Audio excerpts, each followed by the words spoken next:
पांचवें पातशाही श्री गुरु अर्जुन देव जी, बानी के बहुत, शांति के पुंज, जिन्होंने धार्मिक आजादी की रक्षा के लिए सबसे पहली शहीदी दी और शहीदों के सरताज के नाम से जाने जाने लगे। ऐसे गुरु महाराज के चरणों में मेरा बार बार प्रणाम है, सिजदा है। गुरु साहब का प्रकाश गुरु रामदास जी के गृह माता भानी जी के गर्भ से नगर श्री गोविंदवाल साहब में हुआ।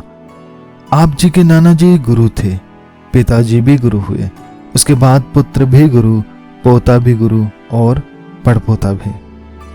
नाना गुरु अमरदास जी ने आप जी को दोहता बानी का बोहिता का खिताब दिया, क्योंकि आप जी बचपन से ही गुरबानी के रंग में रंगे हुए थे। आप जी ने 11 साल की उम्र में गुरमुखी, देवनागरी और अन्य भाषाओं के साथ साथ बाकी धर्मों के ग्रंथ भी पढ़े समझे, इसके साथ ही कीर्तन विद्या भी प्राप्त की। गुरु जी का अनंत कार्य माता गंगा जी के साथ हुआ, जो कि नेक, धार्मिक और शांत स्वभाव के मालिक थे, जिनकी कोख से श्री गुरु हरगोबिंद साहब जी का प्रकाश हुआ। गुरु जी ने श्री अमृतसर साहब की स्थापना की, जिसकी कला का आज भी कोई जवाब नहीं। यह नगर न सिर्फ धार्मिक बल्कि रोजगार के लिए, व्यापार के लिए भी बड़ा केंद्र बना। लोगों की तकलीफें देखते हुए गुरु साहब ने कई सारे ऐसे कार्य किए जो सारे समाज के लिए फायदेमंद हुए। जैसे 1590 में आपने तरन तारण सरोवर को बनाया, जो कि अब तक का सबसे बड़ा सरोवर है। साल 1552 में गुरुजी ने गांव गुरु की वडाली के पास 6 हंटों वाला कुआं खुदवाया, जिसे अब शहरटा साहब कहा जाता है। साल 1593 में गुरुजी ने करतारपुर साहब, जो कि जालंधर के पास है, उस नगर की नींव रखी और कुएं बनवाए। साल 1597 में आपने गांव रोहिला की जगह गोविंदपुर, जिसे अब हरगोबिंदपुर साहब कहा जाता है, उस नगर की नींव रखी। साल 1599 में लाहौर में, जहां गुरु रामदास जी का जन्म स्थान है, वहां पर बावली बनवाई और पानी की मुश्किल को हल किया। गुरु का चक भाव अमृतसर में संगतों की आबादी बढ़ती देखकर आपने साल 1602 में रामदास सरोवर तैयार करवाया।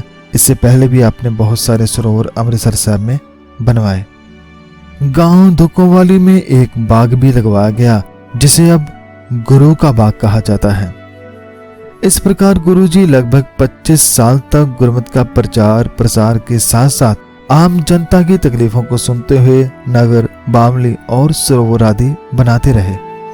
सन 1595 में लाहौर में जब काल पड़ा, तो वहां गुरु साहब ने दसवंत की रकम से इलाज, खाना और अन्य जरूरतों के लिए लंगर स्थापित करके लोगों की बड़ी मदद की और कई दिन तक खुद सेवा की। पंजाब का मांझा इलाका, जो पहले गुग्गे, सखी सरवर, पीरों फकीरों, काल्पनिक देवताओं का पैरोकार था, अब गुरु का मांझा बन गया। गुरु साहब ने पंजाब से बाहर भी अनेकों स्थानों पर गुरबानी का प्रचार किया।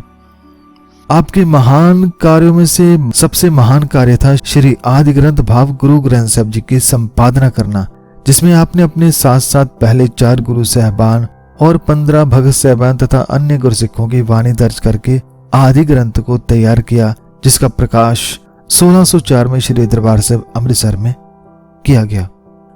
जब मुगल बादशाह अकबर के लोगों ने कान भरे कि गुरु साहब ने जो ग्रंथ तैयार किया है इसमें मुस्लिम और हिंदुओं के बारे में बहुत गलत लिखा है, तो अकबर ने खुद गुरु साहब के दर्शन किए और जब वाणी में से अलग अलग 3 स्थानों में से हुक्मनामा लिया गया, तो बादशाह की सारी शिकायतें दूर हो गई कि इसमें जैसा बताया वैसा कुछ नहीं, बल्कि इसमें तो केवल सत्य है, केवल रब है। बादशाह इतना खुश हुआ कि 500 अशरफियां देकर सिर को झुकाया। अकबर के बाद अब जहांगीर आया, उसके भी लोगों ने कान भरे। कानों का कच्चा होने के कारण उसने गुरु साहब को कैद करके भारी जुल्म किया। तरह तरह के आरोप लगाकर 1606 में यासा और सियासत की सजा देते हुए तपती रेत डालकर तपती तवी पर बिठाकर ऐसे ऐसे जुल्म करते हुए गुरु साहब को शहीद कर दिया। इतनी महान शहादत के कारण ही गुरु साहब को शहीदों के सरताज कहा जाता है। इसके साथ ही गुरु साहब को दोहिता, बानी का बोहिता, शांति के पुंज आदि अनेकों नामों से याद किया जाता है। गुरु साहब की वाणी जैसे सुखमणी साहब, 12 माह और भी अनेकों वाणियां हैं, जिन्हें पढ़कर मन शीतल हो जाता है। जीवन सुधर जाता है। तो अंत में आइए संगत जी, गुरु साहब के जीवन से, वाणी से कुछ ना कुछ जरूर सीखें, अपना जीवन सुधारें और गुरु साहब के चरणों में बार बार प्रणाम करें, नमस्कार करें।